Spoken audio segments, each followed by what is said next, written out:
मौजूदा हुकूमत ने जाते जाते पेट्रोल की कीमत 20 रुपये फी लीटर बढ़ा दिया है। लेकिन क्या आने वाले दिनों में जो नई हुकूमत आएगी, यानी कि कायम मकाम हुकूमत, वो फिर पेट्रोल की कीमतें बढ़ाएगी या इसमें कमी का इम्कान मौजूद है?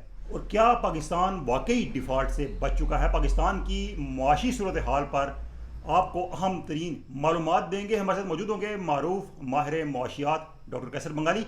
उनसे पूछेंगे कि पाकिस्तान की मईशत किस तरफ जा रही है। हमारे साथ रहेगा, मैं हूं सरफराज राजा।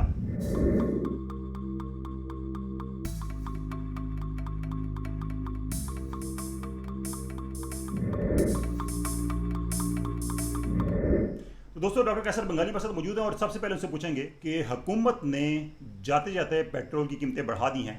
अमूमन जाने वाली हुकूमत पेट्रोल की कीमत कम कर जाती है अवाम की हमायत हासिल करने के लिए, लेकिन इस बार ऐसा क्यों नहीं किया गया? इसकी क्या वजह है? मेरा ख़्याल है कि आईएमएफ का प्रेशर इतना शदीद है कि इनके पास गुंजाइश नहीं थी इसके अलावा कोई फ़ैसला करने का। अगर डिफ़ॉल्ट हो जाता है तो फिर तो इलेक्शन में इनका कहीं वापस आने का कोई इम्कान नहीं रहता है, लेकिन ये उनके ख़्याल में छोटी कीमत अदा की है बड़ी कीमत से बचने के लिए। डॉक्टर साहब, क्या जो नई हुकूमत आएगी, अबूरी हुकूमत, वो भी कीमतें बढ़ाएगी? क्या कीमतें कम हो सकती हैं? मेरा ख़्याल है कि ये जो सिलसिला है कीमतें बढ़ाने का, पेट्रोल का, बिजली का, गैस का, ये सिलसिला चलता रहेगा। जी डॉक्टर साहब, देगा कि मौजूदा हुकूमत तो कहती है कि डिफ़ॉल्ट का ख़तरा टल गया है। आप समझते हैं कि पाकिस्तान अब डिफ़ॉल्ट नहीं होगा? देखिए ना, अगर ये $3 अरब ना मिलते तो डिफ़ॉल्ट हो जाता। अब $3 अरब मिले हैं, $3 अरब कितना चलेगा? अगले होता है कि हर 3 महीने के बाद हमें अपने कर्ज़ों की अदायगी करनी होती है। जब अदायगी का वक्त आएगा डिफ़ॉल्ट का ख़तरा सर पे होगा, चूँकि हम अदायगी उसी वक्त कर पाएंगे जब हमें मज़ीद कर्ज़ा मिलेगा। जहाँ कर्ज़ा मिलना मज़ीद बंद हो गया, हम डिफ़ॉल्ट कर जाएंगे। तो हम उस नुक्ते पे खड़े हैं कि हमारी जो माशी ज़िंदगी है वो हर 3 महीने के बाद कर्ज़ा मिलने पे उसका इन्हिसार है।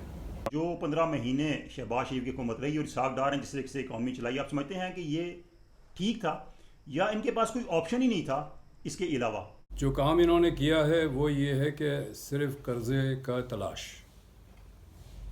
कर्ज़ा लें ताकि जब अदायगी का वक्त आए तो हम कर्ज़ा वापस कर दें। आइंदा भी पाकिस्तान के जो भी फाइनेंस मिनिस्टर होंगे, जो भी हुकूमत होगी, माशी पॉलिसी के हवाले से एक ही काम इनको करना है, मज़ीद कर्ज़ा कैसे लें और वापस कैसे करें। जो हमारी हुकूमत का एक माशी काम होता था, तरक्की करना, पैदावार बढ़ाना, स्कूल खोलना, हॉस्पिटल खोलना, सड़कें बनाना, ये सब पीछे रह गया है क्योंकि किसी चीज़ के लिए पैसे नहीं है। अब हम सिर्फ कर्ज़ा लेंगे पुराने कर्ज़ा वापस करने के लिए, और जहाँ शॉर्टफॉल होगा तो असासे बेचेंगे, और असासे हम बड़े पैमाने पे बेच रहे हैं। कराची पोर्ट तो इमारात को हमने दे दिया है, एयरपोर्ट्स भी कराची, लाहौर और इस्लामाबाद का बेचने जा रहे हैं। तो ये अब मईशत ऐसे ही चलेगी। डॉक्टर साहब, ये बताएं कि जो एक पॉलिसी तैयार की जा रही है जिसमें हमें नज़र आ रहा है कि आने वाले 5 साल सिर्फ और सिर्फ इकॉनमी पर फोकस किया जाएगा और उसमें एग्रीकल्चर और मिनरल जैसे शोबे को फोकस रखा जाएगा, तो ये पॉलिसी चलती नज़र आती है आपको? ये सिर्फ लफाजी है, होगा कुछ नहीं। इस तरह की लफाजी पहले बहुत हो चुका है। देखें ना, मैं तो जब से अपना करियर शुरू किया है हम ये सुन रहे हैं कि बलूचिस्तान मादनियात के हवाले से माला माल है। 40 साल तो हो गए, अभी तक कोई फ़ायदा नहीं हुआ। सिर्फ ऐलानात करने से नहीं होता। जो मादनियात है उसके लिए जो पेशगी चीज़ें करनी होती है वो तो है नहीं। फ़ौज के आने से क्या होगा कि मादनियात निकलने शुरू हो जाएंगे? ऐसे तो नहीं है कि सिविलियन को बेलचे चलाने नहीं आते थे, फौजियों को आते हैं, और सिर्फ बेलचे ही चलाने हैं।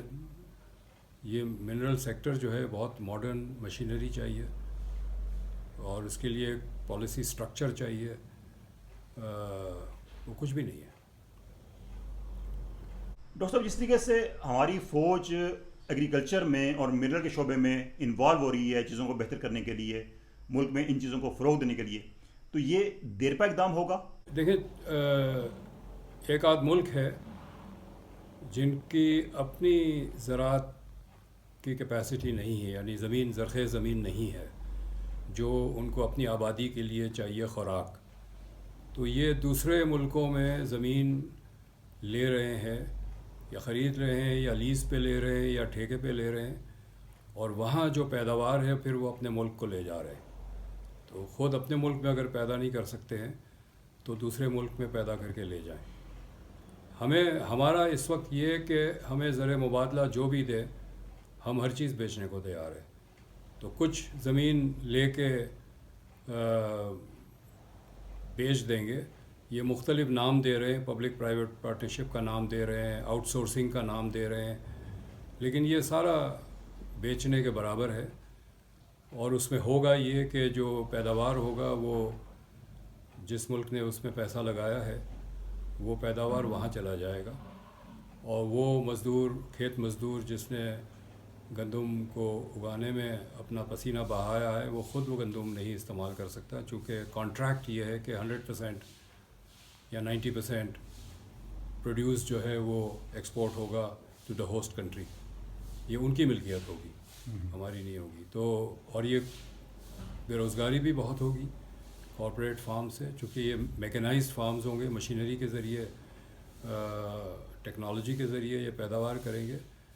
یہ بے دخل کر دیں گے موجودہ دیہی آبادی کو کھیتوں سے، اور خوراک کے بھی مسائل پیدا ہوں گے، چونکہ جو پیدا ہم یہاں کریں گے وہ تو ایکسپورٹ ہو جائے گا ہوم کنٹری کو. تو یہ لیکن اس وقت جو مقصد ہے یہ نہیں ہے کہ زراعت کو ترقی دینی ہے. یہ ایک ذریعہ ہے فوراً ڈالر کا آنے کا، اور یہی مقصد ہے. بہت شکریہ ڈاکٹر صاحب. تو آپ نے سنا ڈاکٹر کیسر بنگالی کی رائے، کافی ان کی نیوٹرل رائے ہوتی ہے، اور پاکستان کی جو معاشی صورتحال ہے اس پر یہ بڑا ریئلسٹک اور کھل کے بات کرتے ہیں. اور ایک بات جو انہوں نے کی وہ یہی ہے کہ پاکستان کی معیشت آنے والے دنوں میں جو ہوگی وہ اسی پہ چلے گی کہ قرض کیسے لینا ہے اور قرض واپس کیسے کرنا ہے. آج کی ویڈیو کی تو شیئر کیجیے گا، لائک کیجیے گا، اور کمنٹس میں آپ نے اپنا فیڈ بیک ضرور دینا ہے. اللہ حافظ.